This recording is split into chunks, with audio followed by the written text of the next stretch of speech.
अमरावती महानगरपालिका निवडणूक 2026 तर मायाच नावाचे आमदार असणारे प्रवीण भाऊ तायडे दोघं जण बसल्यात. योगायोगानं अमरावतीला आलो. याच्या इकडे शेगाव राहटगाव प्रभाग क्रमांक 1 चं प्रभारी पद आहे. प्रवीण भाऊ गावरांना स्वागत आहे. भाऊ, आमदार झाल्यावर पहिल्यांदाच निवडणुकीचं प्रभारी पद भेटलंय प्रभाग क्रमांक 1. उच्चभ्रू असणाऱ्या वस्तीत फिरताना लोक चर्चा करताना कसा अनुभव येऊन राहिला?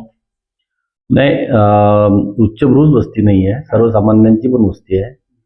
आणि मागच्या वेळेचा जर विचार केला तर चारही नगरसेवक हे भारतीय जनता पार्टीचे जे आले होते. काही कारणास्तव ते भारतीय जनता पार्टी सोडून काँग्रेसमध्ये गेलेत. परंतु नव्याने उमेदवार त्यापैकी फक्त वंदनाताई मडघे ह्याच कायम राहिलेल्या आहेत. बाकी 3 नवीन उमेदवार आहे आणि ते पण 3 उमेदवार त्यापैकी 2 उमेदवार हे आधी अपक्ष म्हणून लढलेले आहेत. आणि 9 वर्षापासून त्यांनी भारतीय जनता पार्टीचं काम केलेलं असल्यामुळं वरिष्ठांनी त्यांच्यावर विश्वास टाकून त्यांना तिकीट दिलेली आहे. एक जर गोट पाहिले तर एक ॲग्रिकल्चर एक्सपर्ट असणारे श्री नरेंद्र देशमुख सर आहेत, पागुदे पाटील आहेत, त्याच्यानंतर इंगळे ताई आहेत.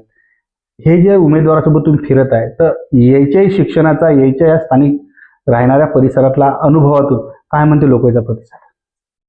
लोकांचा प्रतिसाद उत्तम आहे आणि लोकांना उच्च शिक्षित जर नगरसेवक मिळत असतील तर निश्चितच आनंदाची गोष्ट आहे आणि समाधान व्यक्त करतात लोक. आणि भारतीय जनता पार्टीचंच सरकार बनत असल्यामुळे आणि केंद्रात सुद्धा नरेंद्रभाई मोदीजींचं सरकार असल्यामुळे आणि महाराष्ट्रात सुद्धा आपल्या देवेंद्रजी फडणवीस साहेब यांचं सरकार असल्यामुळे त्याच विचाराचं सरकार महानगरपालिकेत सुद्धा असावं अशा प्रकारची मानसिकता अमरावतीकरांमध्ये दिसून येते. तर गोष्ट अशी झाली, राष्ट्रवादी काँग्रेसचे काही मोठे बॅनर दिसून आले. एक मुस्लिम महापौर एक होणार आहे, काँग्रेसचे तसं दिसून आलं. म्हणजे काँग्रेसचा मुस्लिम चेहरा किंवा राष्ट्रवादीचा मुस्लिम चेहरा महापौरपदी करून मुस्लिम मतासाठी लागून चालन करत असल्याचं तुमच्या लक्षात येऊन राहिलं काय? आणि याचा हिंदू मतदारात येईल तुमचा कोणता सल्ला आहे? निश्चितच लोक सगळं पाहत असतात. जर MIM जर म्हणत असेल की आमचा होणारा महापौर आमचा असेल, MIMचा असेल आणि होणारा पुढचा आमदार सुद्धा मुस्लिम समाजाचा म्हणजे MIMचा असेल आणि येणाऱ्या निवडणुकीत होणारा खासदार सुद्धा आमच्या MIMचाच असेल तर निश्चितच बाकी इतर जे प्रवर्गातून लोक येतात त्यांना विचार करण्याची वेळ आहे की मुस्लिम महापौर करू द्यायचा की नाही करू द्यायचा. राहिली गोष्ट लागून चालण्याची तर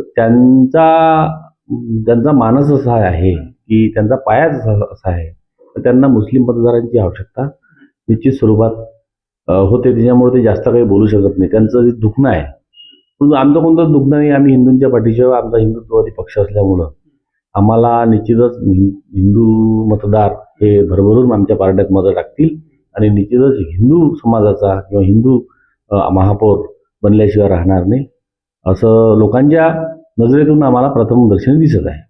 आता भाऊ, गोट अशी आहे की रोड, रस्ते, नाल्या, स्ट्रीट लाईट ह्या किरकोळ गोष्टी झाल्या, पाणी पुरवठा किरकोळ गोष्टी झाल्या. अमरावती महानगरपालिका भारतीय जनता पार्टीच्या ताब्यात द्या, आम्ही असं काहीतरी करू, असं काय तुम्ही सांगू शकाल मला?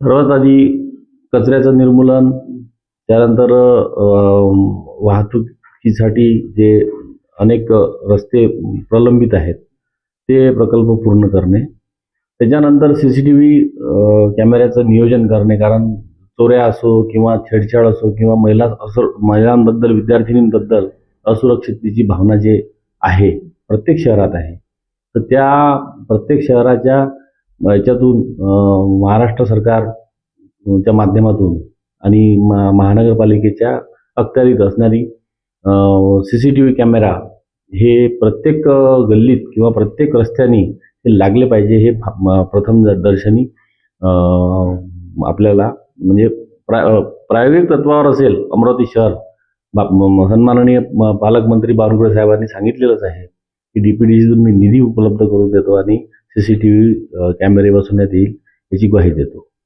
हे आहेत अचलपूरचे सन्माननीय आमदार प्रवीणजी तायडे. याच्याकडे प्रभाग क्रमांक 1चं प्रभारी पद असल्याच्यानं प्रवीण भाऊ या ठिकाणी तनमन धनांनीरा अमरावतीतच फिरून आले. म्हणजे भारतीय जनता पार्टी असा एकमेव पक्ष आहे की आमदारालाही एखाद्या प्रभागाची जबाबदारी देऊन त्याला फिरामध्ये सारायची इकडे. हे भारतीय जनता पार्टीत असणारे सर्व समीकरण, याची पूर्ण जे कार्यपद्धती आहे त्याचा येणाऱ्या कालखंडात महानगरपालिकेत भाजपाला किती फायदा होते हा येणारा टाइम सांगेल. प्रवीण भाऊ, गेल्या काही दिवसापासून अचलपुरातल्या नगरसेवक पदासाठी असलेल्या उमेदवारासाठी प्रत्येकाच्या दारोदारी जाऊन म्हटलं मतदान मागत जे आहेत. वृंदावनाशिवाय तुळशीला शोभा नाही, तुळशीशिवाय अंगणाला शोभा नाही. जसे नटल्याशिवाय मुलींचे सौंदर्य खुलत नाही, उत्तम पोशाखाशिवाय व्यक्तीचे व्यक्तिमत्व झळकत नाही, तसेच जय श्री कृष्णा फॅशन मधून कपडे घेतल्याशिवाय लोकांना चैनच पडत नाही. तर मग चला आपले विश्वासाचे नाते जपणाऱ्या जय श्री कृष्णा फॅशन मध्ये करूया संपूर्ण परिवाराची खरेदी. जय श्री कृष्णा फॅशन, सदर बाजार,